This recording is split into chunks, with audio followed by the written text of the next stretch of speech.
Have you ever heard estar en las nubes or estar a la altura and looked up? If you did, you need to watch this video because I'm going to teach you 11 expressions with estar that you cannot go without. Okay, let's start with number 1. And to make things a little bit more interesting, I'm going to describe the context to you and you're going to try to guess what these expressions mean. Let's start with number 1. Estar a gusto. Again, estar a gusto. Okay, so what is estar a gusto? Estar a gusto. Let's imagine that you're on a big couch. You have food here, drinks here, you have a big TV here, and you're just enjoying yourself. So I arrive and say, hey, do you need something else? You will say, no gracias, estoy a gusto. Can you tell what estar a gusto means?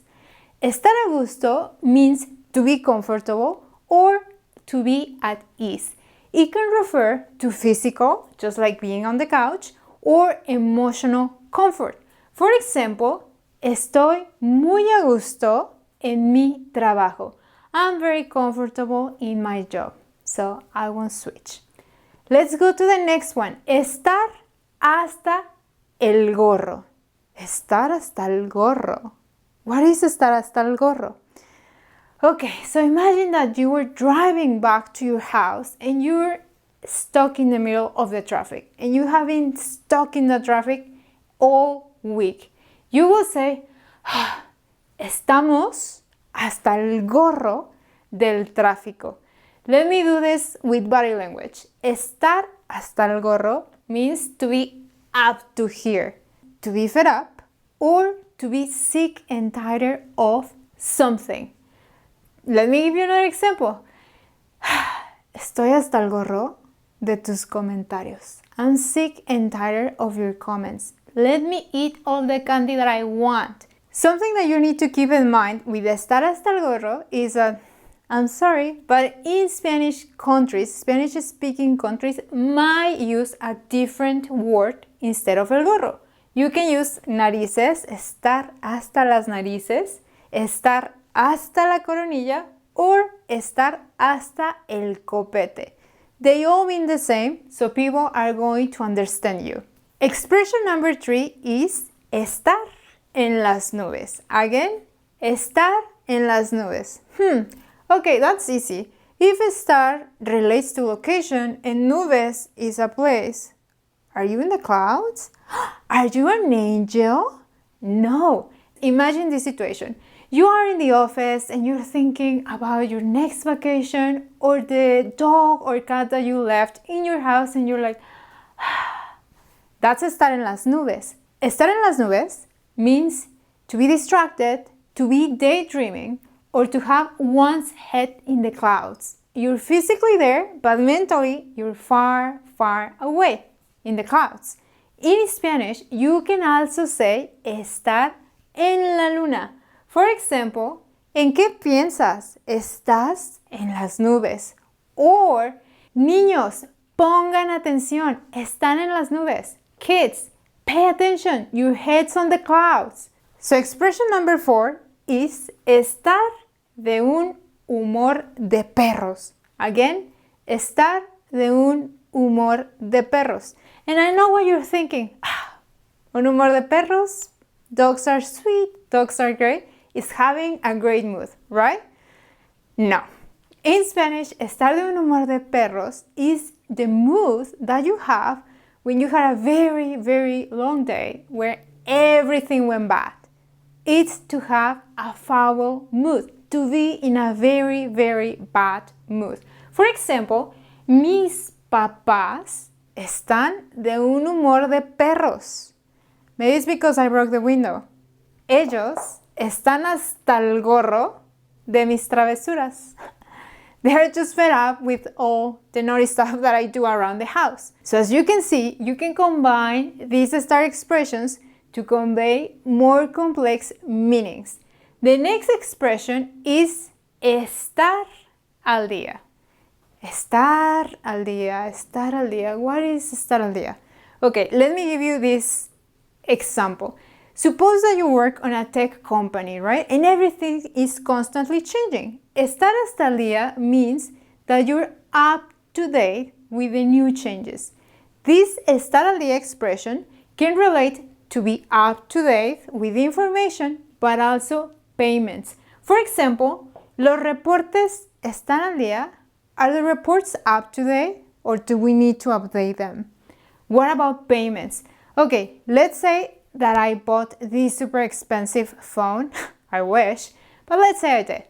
I bought this expensive phone and you ask me, how are you doing with the payments? And I say, oh, don't worry, estoy al día.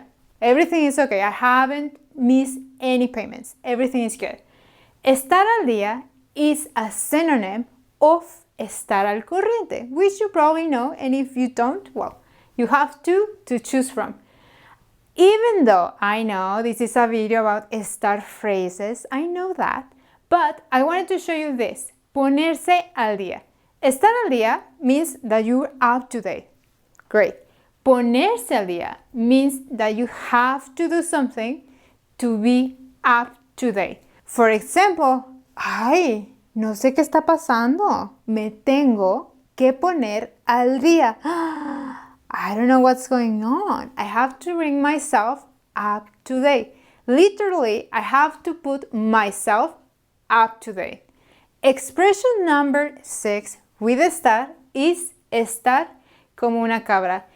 And before you put any crazy ideas on your head, no, this is not the devil. This is a goat. It's my attempt to do a goat, so don't think that I'm teaching you crazy stuff, because I'm not. Okay, so what is estar como una cabra?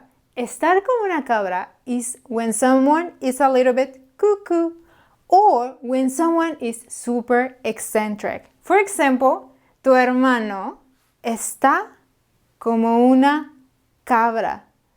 Your brother is crazy, okay? What's wrong with him? Or, no me caen bien tus amigos porque están como una cabra. I don't like your friends because they're crazy. I'm sorry, I'm attacking all your friends and brothers. I love all your friends and brothers. Number 7, estar en todo. Again, estar en todo. Estar en todo has two intentions. We're going to call it intentions. The first one refers to a person that is eavesdropping when you're telling something juicy to your friend. So let's suppose that you and I are in this cool session of gossiping and we have this girl over here eavesdropping to everything. Cállate, ahí viene Vanessa y ya sabes que está en todo. Shut up. Vanessa is coming and you know that she's eavesdropping all the time. The next meaning, it's a little bit more positive. It means that a person is on top of everything, right? Let's suppose that you're walking around and you drop your wallet. Your friend sees that, she grabs it and say, hey, here's your wallet. You can say, oh, you're a lifesaver. Tú estás en todo. You're on top of everything. You are aware of every detail. Okay, that's estar en todo. The next one, number 8, is one of my favorites. However, it's only used in Mexican and Spanish. Number 8 is estar en todo menos en misa. Again, estar en todo menos en misa. What is this? This expression explains that a person has all her attention or his attention in many things except on the things that matter. For example, deja de chismear y ponte a estudiar. Estás en todo menos en misa. Stop gossiping and get to study.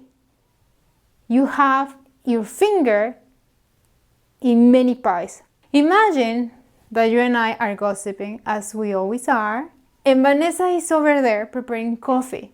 Because she wants to listen to what we're saying, she starts spilling the coffee.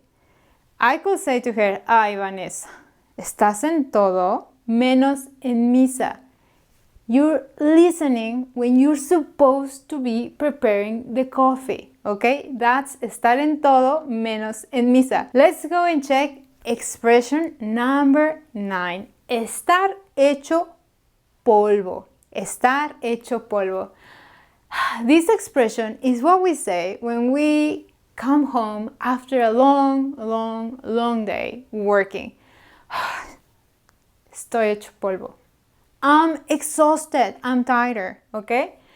For example, no quiero hacer nada. Estoy hecha polvo. I don't want to do anything. I'm exhausted. I just want to sit in front of my TV y quiero estar a gusto. You see what I did there? When you use estar hecho polvo, you have to be careful because you need to mark the gender. Yo estoy hecha polvo. My brother is going to be hecho polvo. Expression number 10. Estar a la altura. Again, estar a la altura. Do I have to look up? No. Estar a la altura means that something or someone meets your expectations or somebody's expectations. Imagine that I give you a very difficult task and you perform it perfectly. I will say, este proyecto está a la altura. It meets the expectations that I had. Estar a la altura can also mean to live up to or to be up to the task. Let me give you another example. El final de Juego de Tronos no estuvo a la altura. The ending of Game of Thrones did not live up to the expectations. It was awful. Expression 11. Expresión número 11. Estar al pie del cañón. Again, estar al pie del cañón. Don't take this literally, okay? These are expressions. Estar al pie del cañón refers to a person that always has the energy or is always willing to do something regardless of how difficult or how easy it is. For example, cuando me enfermé, when I was sick, tú estuviste al pie del cañón. You were there through thick and thin. You were always there to help me and take care of me. Thank you. So 2 things. I'm going to leave you a link to this same lesson on my Spanish immersion channel so you can start practicing your listening and comprehension. I'm also going to be uploading a video explaining the difference between estar and his archenemy, ser. So make sure you subscribe to the channel so you don't miss that video. So that's it for today, guys. If you like the video, please hit the like button and I hope to see you soon. Bye!